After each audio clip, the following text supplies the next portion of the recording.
Hi, I'm Adam Spencer, founder of the Day One Network, which is bringing the history of the Australian startup ecosystem to you. I believe in founders. It's why I do everything I do at Day One and our media company, W2D1 Media. And that's why the Day One Network exists, to create helpful content for founders. We've got some great shows in development, but a large part of what we do couldn't be done without support from our partners and sponsors. And I couldn't be happier than to be working with NTP, who get community better than any other technology recruitment company out there. A Newcastle company like mine, NTP are invested in seeing the growth of the local tech community in Newcastle, Sydney, and more broadly Australia. So thank you, NTP, for helping us bring helpful content to founders and the startup community in Australia. Back to the interview. Hi, I'm Adam Spencer, founder of the Day One Network, which is bringing the history of the Australian startup ecosystem to you. I believe in founders. It's why I do everything I do at Day One and our media company, W2D1 Media. And that's why the Day One Network exists, to create helpful content for founders. We've got some great shows in development, but a large part of what we do couldn't be done without support from our partners and sponsors. And I couldn't be happier than to be working with NTP, who get community better than any other technology recruitment company out there. A Newcastle company like mine, NTP are invested in seeing the growth of the local tech community in Newcastle, Sydney, and more broadly Australia. So thank you, NTP, for helping us bring helpful content to founders and the startup community in Australia. Back to the interview. Hi, I'm Adam Spencer, and welcome to Day One, the podcast that spotlights Australian startups, founders, and the organisations that empower Australian entrepreneurship. We go back to the beginning to tell the story of Australia's most inspiring founders and how they built their companies. You're listening to a special interview series as part of a documentary W2D1 is producing about the history of the Australian startup ecosystem. On the episode today, we have... My name's Lucinda. I'm a founding director of Neighbourlytics. We are a social analytics platform for neighbourhoods that solves the human data gap for the property sector by providing access to information and insights about urban life, the everyday activity that goes on in neighbourhoods.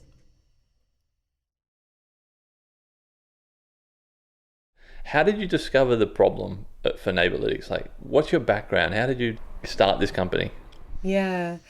I've been an urban designer for 20 years, but my interest in cities and neighbourhoods, it sounds cliche, but it actually began during my childhood. You know, I lived in many different countries around the world. I had this experience of many different places and really saw that the neighbourhoods that you live in have this profound impact on how you live your life. And that was a form of great curiosity to me. And I became an urban designer because I was interested in being part of a story of how we shape cities and communities. And you know, I did that for a number of years working around the world. I had the opportunity to work with the United Nations on the Sustainable Development Goals for cities. I ran a consultancy with my business partner, Jessica, for a number of years where we looked at placemaking and activation of cities. But across all of those spectrums, we noticed that there was a data gap. When you're a city maker, the only information that you have access to is about your physical environment, the height of the buildings, the speed of the traffic. But what we all care about is, you know, the culture and the lifestyle. And is there a great cafe? Are there places I can go to the park and meet my friends or walk my dog? These are the experiences and the moments that make neighbourhoods great. It's also what makes property development profitable. And so we really started to dive into how we could solve that data gap. Traditionally, that might be done manually with things like surveys, and we started to explore what kind of technology might be available to us. My partner works for a council, a local council, and it's a point of frustration for her to see. I want to get your point of view on this. Yeah. All of these suburbs that pop up with no trees. Yeah. Zero trees. It's just house. What's your opinion on that? Apart from causing a major heat island problem. Yeah. Why does that happen though? What? Yeah, I mean, I think we have a long way to go in our planning controls that allow that kind of development. But, I think we've forgotten to design cities for humans. If you think about it in its most basic way, cities are like zoos for people. But you wouldn't design a zoo for an animal by like removing it from its habitat. But we kind of do that for people sometimes without really thinking about it. And a lot of what Neighbourlytics does, and certainly the themes that we're keen to explore, is how do we create human-centered cities? How do we create places where people want to be? And, trees is part of that story. Having great access to shade and comfort is a really important part of that. When did you first get involved in this thing that we call the startup ecosystem? I became involved in the startup ecosystem completely by accident sometime in 2017. I'm not new to business. I've run a bunch of companies before, but I never really saw myself as a tech founder. In fact, I wasn't really even interested in that because my brother's a software engineer and it just looked really boring from the outside. Apologies to all the devs out there. And I guess became more and more curious about this problem of how do we create more data and insights to create better cities. And at the time I was living in Samoa in the Pacific. That's a totally different story, which I won't go into. But I put in an application to join the She Starts Accelerator with not more than a back of an envelope of idea of like, I reckon we could use social media and digital data to solve this problem. Like, what do you think?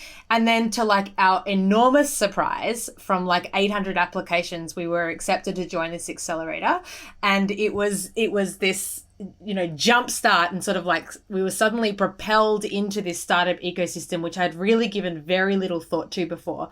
I'd given a huge amount of thought to how we solve the problem and how we create the property sector, how we solve this problem for the property sector, but I hadn't given much thought to what the startup ecosystem actually was. What do you understand it to be now? I think even in the last 4 or 5 years, it's really evolved in lots of ways. I would say that I thought that to be, naively and wrongly, I thought that to be involved in the startup ecosystem, you needed to, be a full technology person. You need to be a data scientist or a software engineer, and that there wasn't really a place to play for others. But I now see there's a very broad conversation, of which I'm part of, is that there are people solving really interesting problems. That's why you would have a startup, because you want to solve a really interesting problem, not necessarily because you're great at programming. And so I now see that there's a much more nuanced, diverse conversation around how we solve problems. But coming into it at the start, it just felt like it played by a totally different set of rules than what I'd been familiar with, even though I had been involved in starting companies several times before. Back in 2017, aside from She Starts, was that the one that you applied for, She Starts? Yeah, She Starts, yep. Aside from that one, what else 2017 was visible to you? Like, how much of the ecosystem could you see? Like, who were the kind of beacons that you looked to, like organization-wise, but also people? Like, just give me an idea of the community. Yeah, I mean, I suppose I was aware of some of the unicorns that had come through, like the Atlassians and the people that you might read about in mainstream media. But I would say I was not very well acquainted with the startup ecosystem. I mean, I was aware of like some of the consulting companies like ThoughtWorks and others that I'd come across because I worked in consulting previously. But yeah, I would actually say it was relatively opaque to me, only that I saw this stereotype play out in real life of, the bros in their t-shirts and playing ping pong. By the way, who wants a ping pong table in their office? No one. That's so annoying. But I sort of, I had that vision of what it was like. And unfortunately, at the start, it was like that. And I think it's changing. But I do feel that there is kind of a dominant culture that excludes the wrong sort of people. Okay, forget the ping pong table. What would you put in the office? Well, in our office, we have a parents' room instead of a ping pong table. And I would put art. I would put a couch. I mean, I think like you need space to collaborate and have fun at work for sure. But ping pong's just really noisy and disruptive for other people. Yes. Someone needs to start a ping pong startup that makes the balls bounce quietly. Oh, well, I like that. Anyway. Yeah, I actually quite like ping pong. I just don't want it in the office. What was maybe the biggest win coming out of She Starts? Like, what was the biggest, most valuable lesson that you got? There was a lot of lessons at that time that have been very impactful on our journey. I felt like probably the biggest thing that we got out of She Starts was having access to a very wide network into the startup ecosystem. So other founders, mentors, we were introduced to a lot of investors. That program got a lot of PR. So we got a lot of visibility, like perhaps more than we might in, our first fledgling year of a startup. And I felt that kind of gave us inroads to the ecosystem, which gave us a lot of network and platform to grow through.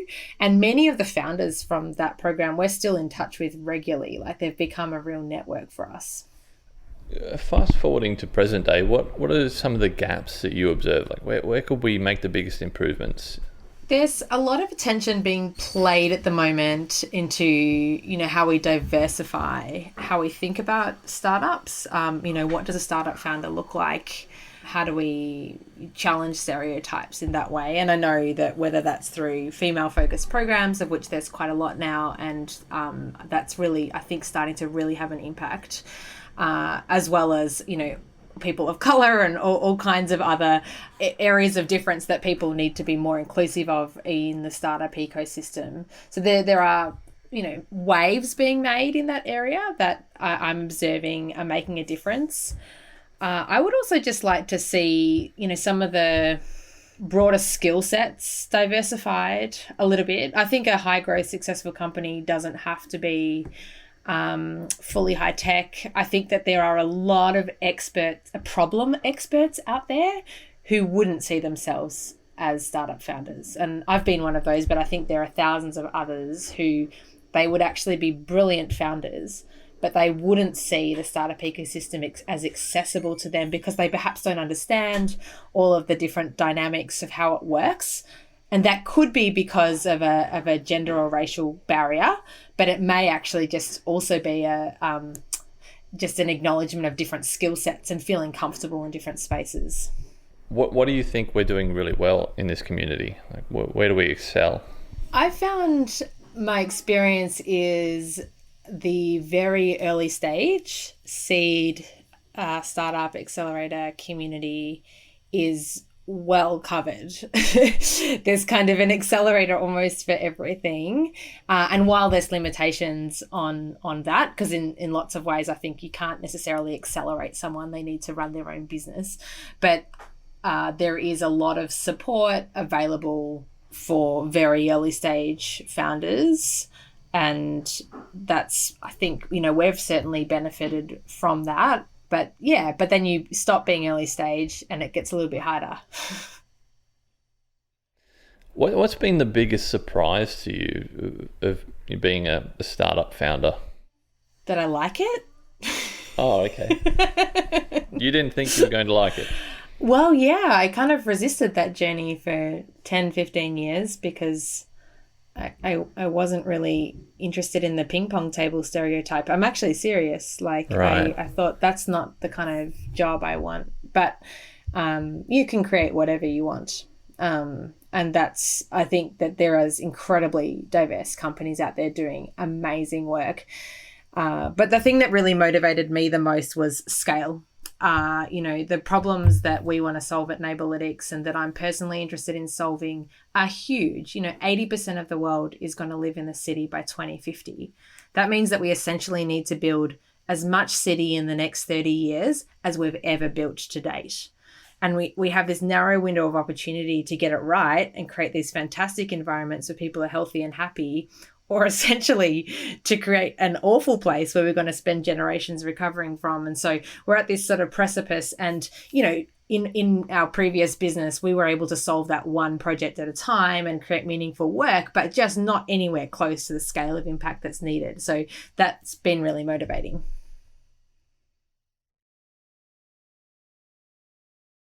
What's been the biggest challenge in the last 5 years? What's been the biggest challenge that you've had to overcome with Neighbourlytics? Because we're such a unique product in the market, we've had a lot of customers even from the very beginning, even before we really had an MVP, we had people wanting to pay for it. And that's a really exciting position to be in. But there's been lots of challenges about how we think about growth in that model. But I would say one of our biggest challenges has been finding the right team and finding the right team at the right time. Recruitment's, it's really hard. It's also really expensive. And if you don't get the right people, it can have such a huge impact on your business, particularly when you're small. So finding a CTO, which we have, and we have a brilliant CTO, and that's been fantastic. But it really took us a long time and held back a lot of our product development while we were waiting for that. And similarly, as we're looking to scale again now, just thinking about where are we going to find the right people from at the right time is a big challenge in some ways. Yeah. What advice would you give yourself before you went down this road? I would give myself the advice to think so much bigger than I was able to at the time. While I had a very big, vision for solving problems in the world, I would say, quite blinkered with the methods and tools that I had available to me to solve them. And now that I can see that, I can see just almost infinite possibility and opportunity of how we would continue to grow and continue to scale and continue to solve these really important problems. Is that the same advice you would give to if you were to be a mentor for an up-and-coming founder? Is that the same advice you would give them? I would give them that advice, but through the lens that, everyone has their own monkeys on their shoulders, I guess. And sometimes that's about a mindset shift and really backing and believing in yourself. And so I would certainly give that advice to any founder. But I would also encourage people to get started. I think it's very easy to have ideas brewing in the back of your mind for years and not necessarily putting them into action. But you can only learn once you start. It's like you can't steer a parked car. And so that would be the advice that I gave to anyone, is to start moving, and that's the way you'll learn. You'll never be able to learn those things like hypothetically without actually doing it. Yeah, that's a great audio snippet, by the way. You can't steer a parked car.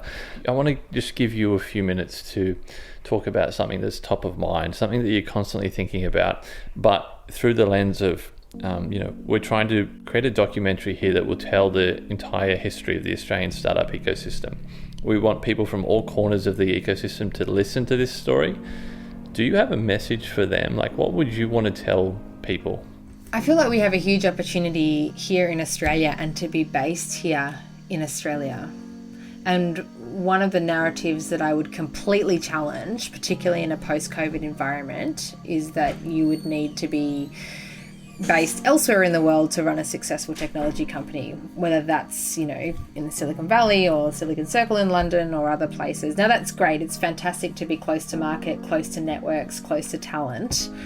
But in a post-COVID world, I would challenge whether that's necessarily the case. And can we think bigger about how we solve problems as an ecosystem and actually see that talent can come from anywhere, and that the Australian ecosystem is a really great place to run a global company from? Is there anything that I didn't ask you that you want to talk about? I mean, some of the challenges I think I've found coming into the startup ecosystem later career is a lack of trust by investors, and not our current investors who are brilliant, but a lack of trust by a lot of others in the ecosystem that we're the ones to solve this problem.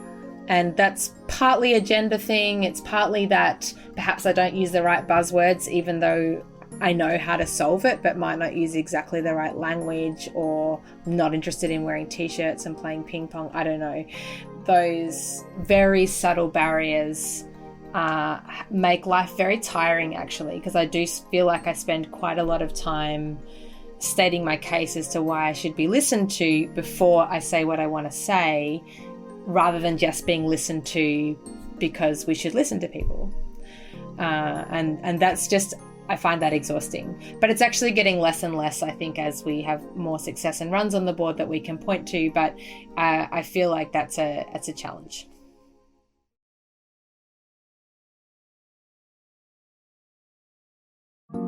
I hope you enjoyed that interview. More interviews are on the way. Follow the podcast wherever you're listening right now. Stay tuned for more interviews with many, many more amazing people from the Australian startup ecosystem. Thanks for listening and see you next time.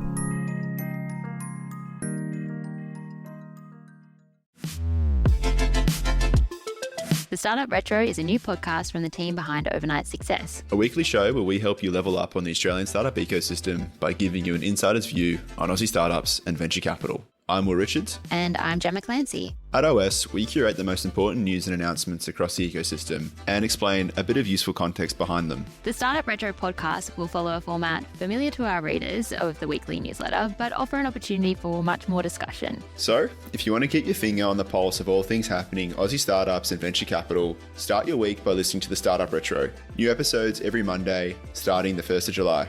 The Startup Retro is brought to you by Day One, the podcast network for founders, operators, and investors.